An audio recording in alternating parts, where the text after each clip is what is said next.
Muy bien, quisiera compartirles hoy algo, hermanos, que me ha estado inquietando. Y es que quiero hablarles sobre la diferencia que hay, o por lo menos que debiera haber, entre los hijos de Dios y los hijos del diablo.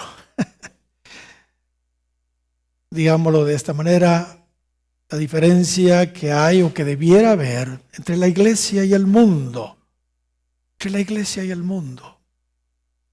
Y la razón por la que deseo hablar de esto es porque, hermanos, cada vez con más preocupación me doy cuenta que prácticamente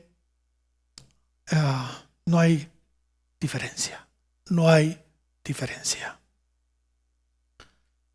Creo que ya va siendo hora, que se nos note que somos cristianos, que se nos note que somos creyentes. Si realmente hemos nacido de nuevo, pues hermanos, demostrémoslo. Si hemos recibido el bautismo en el Espíritu Santo, pues que se nos note.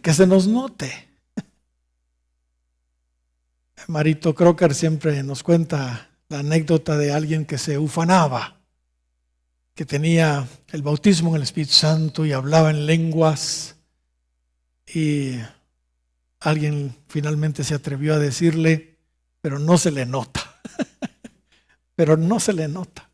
que usted tiene el bautismo en el Espíritu Santo. Y es que Jesús dijo ahí en Hechos capítulo 1 y versículo 8 que íbamos a recibir poder del Espíritu Santo para ser testigos. Y la palabra ahí también, además de ser alguien que está dispuesto a morir por Cristo, ser un mártir, también significa ser un testimonio, pues, para ser testimonio en Jerusalén, en Judea, en Samaria y hasta lo último de la tierra. Si somos hermanos cristianos, demostrémoslo. Si hemos recibido el bautismo en el Espíritu Santo, pues que se nos note, seamos testimonio. Permítanme, hermanos, leerles solo algunas, porque hay muchísimas citas, donde claramente se nos demanda precisamente eso, que se nos note, pues. Segunda de Corintios, capítulo 5 y versículo 17 dice, de modo que si alguno está en Cristo, que dice, nueva criatura es. Y mire lo que sigue diciendo, las cosas viejas pasaron, he aquí todas son hechas nuevas. Pero pareciera como que las cosas viejas no han pasado y las cosas nuevas no se ven. ¿Entiende? No hay un cambio en las personas. Efesios capítulo 4 y versículo 22 en adelante dice, en cuanto a la pasada manera de vivir, dice Pablo, en cuanto a la pasada manera de vivir, despojaos del viejo hombre. La idea es que te quites esa chaqueta, esa ropa del viejo hombre que está viciado conforme a los deseos engañosos, y renovaos en el espíritu de vuestra mente, y dice el verso 24, y vestíos del nuevo hombre, creado según Dios en la justicia y santidad de la verdad. Despojémonos, hermanos, del viejo hombre, esa pasada manera de vivir, y vistámonos del nuevo hombre, de la nueva criatura, que anda en justicia, en santidad, en verdad. Hay muchísimas escrituras, pero Gálatas capítulo 5, versos 16 en adelante, es muy elocuente en cuanto a esto. Digo pues, dice Pablo, 5:16 de Gálatas, andad en el Espíritu, andad en el Espíritu, y no satisfagáis, ¿qué? Los deseos de la carne. Porque el deseo de la carne es contra el Espíritu, y el del Espíritu contra la carne. Y estos se oponen entre sí. Sí, hay una lucha interna, pero nosotros ¿a quién le vamos a dar permiso para que se manifieste? ¿A la vieja naturaleza o a la nueva naturaleza? Estos se oponen entre sí para que no hagáis lo que quisieres. Pero si sois guiados por el Espíritu, si sois guiados por el Espíritu, dice, no estáis bajo la ley. Y manifiestas son las obras de la carne, que son, y aquí está, miren lo que es la vieja naturaleza: adulterio, fornicación, inmundicia, lascivia, cosas que ya no debieran existir entre los cristianos. Idolatría, hechicería, enemistades, pleitos, celos, iras, contiendas, disensiones, herejías. Eso es lo que es la vieja naturaleza: envidias, homicidios, borracheras, orgías y cosas semejantes a estas. Y que sigue diciendo, acerca de las cuales os amonesto, dice Pablo, como ya os lo he dicho antes, que los que practican tales cosas no heredarán el reino de Dios. Pero ahora nos presenta lo que debiéramos manifestar, no las obras de la carne, sino el fruto del Espíritu, que no es otra cosa que la naturaleza misma de Dios, el carácter de Cristo, pues. Dice, el fruto del Espíritu es amor, es gozo, es paz, es paciencia, es benignidad, es bondad, es fidelidad, es mansedumbre y es templanza. Gloria al Señor. Y sigue diciendo, contra tales cosas no hay ley. Pero los que son de Cristo han crucificado, dice, la carne con sus pasiones y deseos. Si vivimos por el Espíritu, dice Pablo, andemos también por el Espíritu. ¿Se da cuenta? Ahí está el asunto. Somos cristianos, somos llenos del Espíritu, pues que se nos note. Demostrémoslo,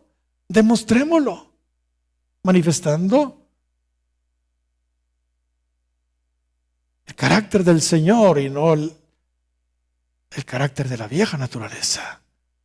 Primera de Pedro, capítulo 4 y versículo 2 dice, para no vivir el tiempo que resta en la carne, conforme a las concupiscencias de los hombres. Repito, para no vivir el tiempo que resta en la carne conforme a las concupiscencias de los hombres, sino conforme a la voluntad de Dios. Ya no puedes vivir conforme a las concupiscencias de los hombres, sino conforme a la voluntad de Dios. Basta ya, dice, el tiempo pasado. Basta ya el tiempo pasado para haber hecho lo que agrada a los gentiles, andando en lascivias, en concupiscencias, en embriagueces, en disipación y abominables idolatrías. Que nos baste ya eso, dice Pedro. Querida iglesia, ya es tiempo. Ya es tiempo que seamos diferentes. Que seamos diferentes, que demos testimonio. Si somos cristianos, que se nos vea, pues, demostrémoslo. Si cada uno de nosotros, hermanos, realmente hiciera su labor de ser verdadero testimonio delante de los inconversos, hermanos, esta iglesia no cabría gente. ¿Sabe? Hay muchas razones por las que la gente no se convierte a Cristo. Sin embargo, si somos honestos, los principales culpables somos nosotros mismos. Somos nosotros mismos. Las personas sencillamente, hermanos, no se convierten porque no ven nada extraordinario en nosotros, no ven nada diferente en nosotros, no ven nada atractivo en nosotros. En otras palabras, no ven a Cristo, sino nos ven a nosotros. Nos ven a nosotros, no ven a Cristo en nosotros. Dicen que este famoso abogado, político y pensador indio, Mahatma Gandhi, dijo unas palabras que se han vuelto muy famosas. Dicen que dijo, porque algunos dicen que nunca dijo él eso. Pero se hicieron esas palabras muy famosas, sobre todo en aquellos que no quieren nada con Dios, aquellos que andan resistiendo a Dios.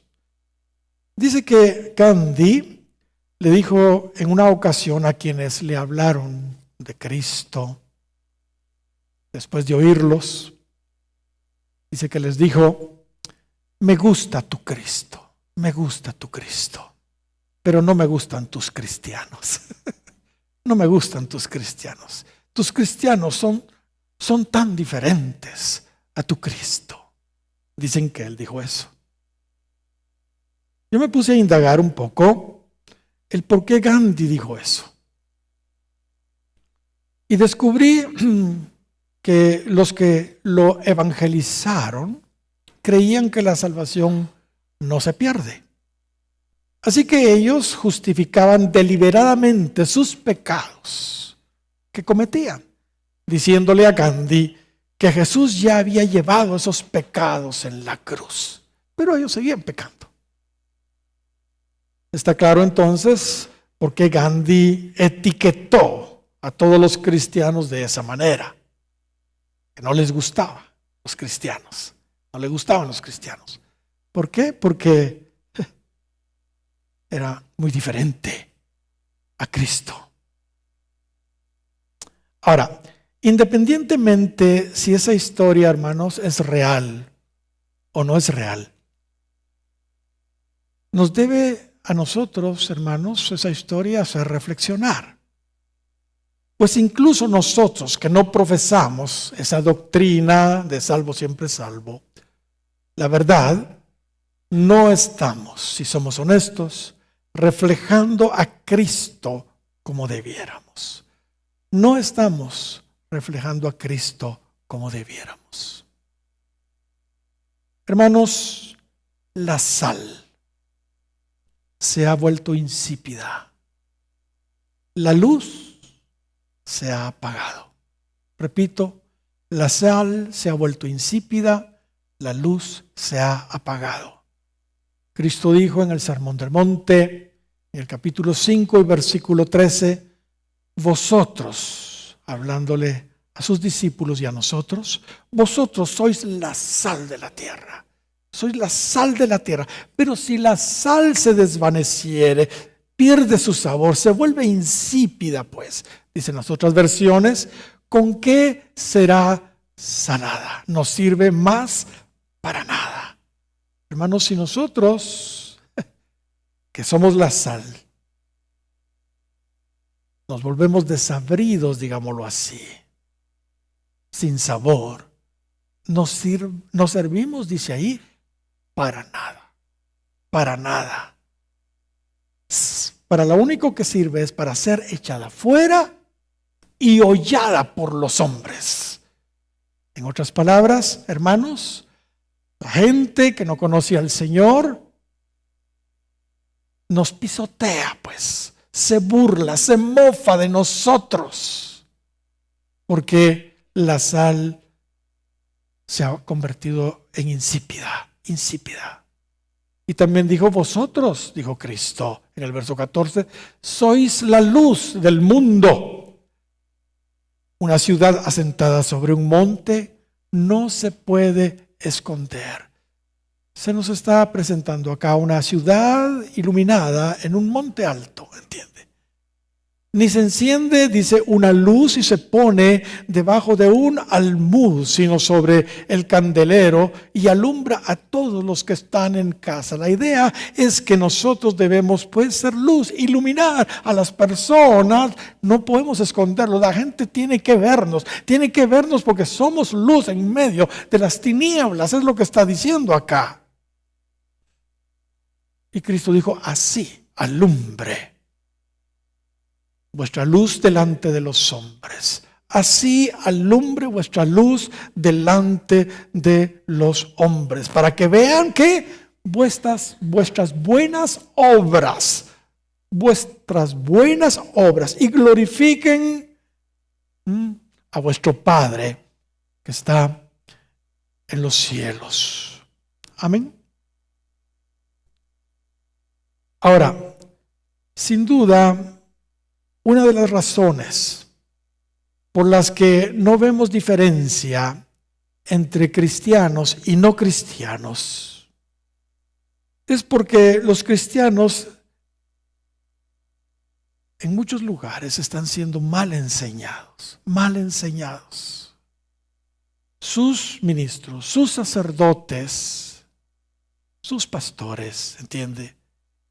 No están enseñando bien a la iglesia.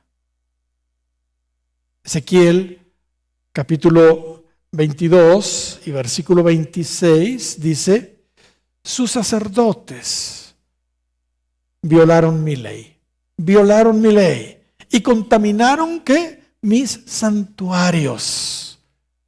Contaminaron el santuario. Ya no el altar, el santuario se ha vuelto de todo menos un santuario.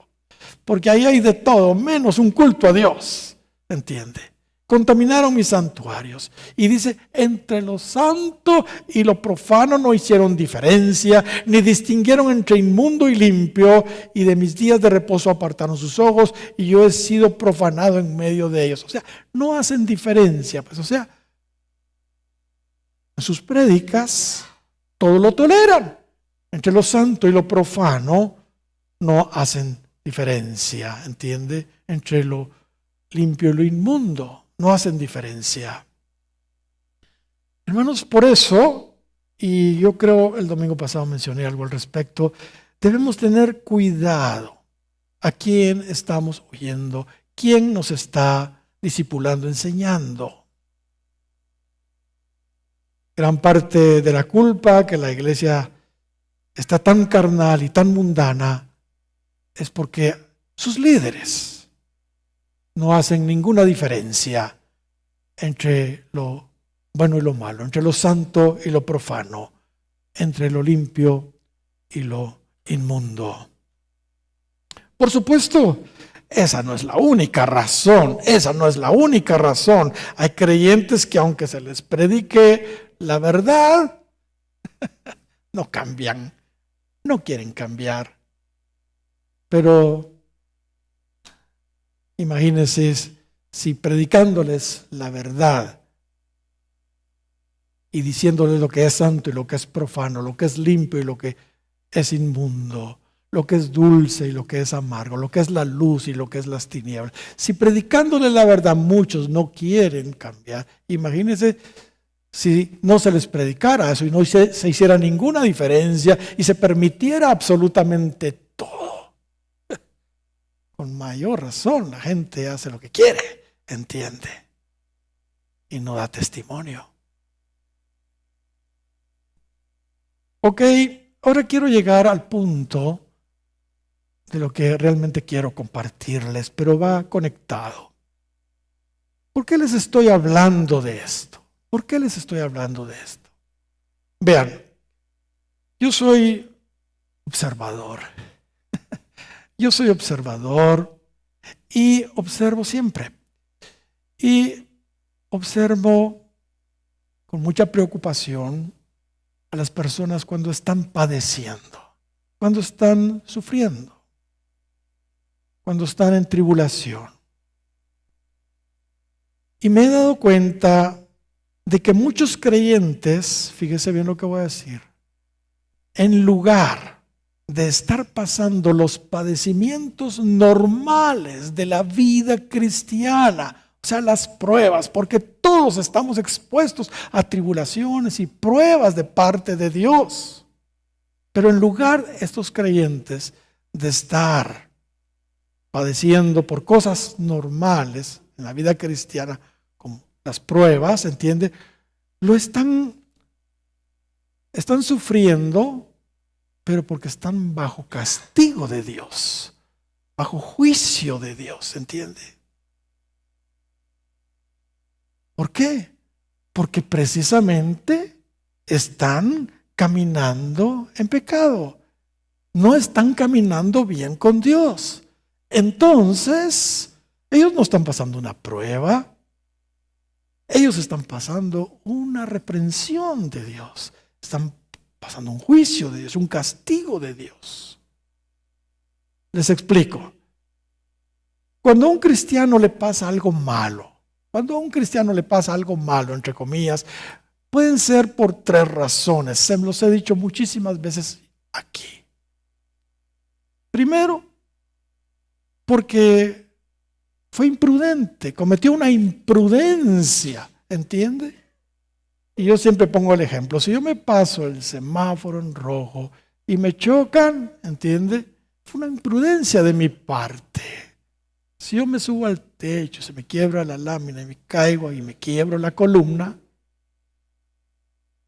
no le puedo echar ni la culpa a Dios ni al diablo, fui yo ¿entiende? ¿Qué les parece? Si yo sé que me hacen mal los frijoles y como frijoles, me voy a enfermar. ¿Entiende? Esa es pura imprudencia. Entonces, algunos, aquí pasando mi prueba, imprudente que fue. ¿Entiende? Pero también está ciertamente una prueba, que es un examen. Dios nos prueba. Job fue probado, pero era un examen para promoverlo y darle a Dios una doble porción a él. Si él era un hombre justo, recto, temeroso de Dios y apartado del mal, por Dios santo. No podemos hablar de una reprensión, de un castigo en contra de Job. Era una prueba para lección de todos nosotros, ¿entiende? Pero también está el castigo, el juicio de parte de Dios por nuestros pecados. Y hermanos, cuando uno deliberadamente peca, hasta le abre las puertas al diablo, y Dios usa al diablo para traer juicio sobre las personas. Muchas personas están con problemas incluso de demonios, pero es un juicio de Dios, porque abrieron la puerta, porque pecaron. ¿Estamos comprendiendo? Hermanos, Dios sería injusto si castigara a alguien que está caminando bien con Él. ¿Cuántos lo creen? Sería injusto si Él castigara a alguien que está caminando rectamente. Son los cristianos que andan en pecado. Son los inconversos también los que reciben los juicios de Dios, porque no están caminando con Dios. Si algo malo le pasa a alguien que está caminando bien con Dios, que quede claro, hermanos, eso no es un juicio, no es un castigo. Esto es o imprudencia de la persona porque hizo algo indebido, o es un examen de Dios, una prueba de Dios, un examen de Dios, ¿entiende? Para promoverlo, para que suba a otro nivel, para que pase de segundo a tercero, para que crezca en el Señor. Amén. Aunque los padecimientos de los que están siendo castigados y los padecimientos de los que están siendo probados, hermanos, son similares, puede ser una enfermedad, puede ser un problema económico, puede ser cualquier otra situación, ¿entiende? Los problemas del que está siendo castigado y los problemas del que está siendo probado, los problemas son iguales, hermanos. La causa y el propósito es diferente. La causa y el propósito es diferente. No nos confundamos. Yo siempre les digo a los que están pasando alguna tribulación tremenda, que se examinen ellos en primera instancia, examínense en primera instancia y pregúntenle al Señor por qué razón está pasando esa situación, ese problema, por qué razón. Que ellos mismos lo descubran. Que ellos mismos lo descubran. Nosotros tengamos cuidado de no juzgar a las personas precipitadamente. Que algo le pasa a alguien, ¿verdad? Sí, es juicio de Dios, porque fíjese que... No. Nosotros no. Preguntémosle a la persona, o digámosle a la persona, mire, examínese, porque esto puede ser imprudencia, puede ser una prueba, o puede ser una reprensión. ¿Cómo anda usted con Dios? ¿Cómo anda usted con Dios? ¿Cuántos dan gloria al Señor?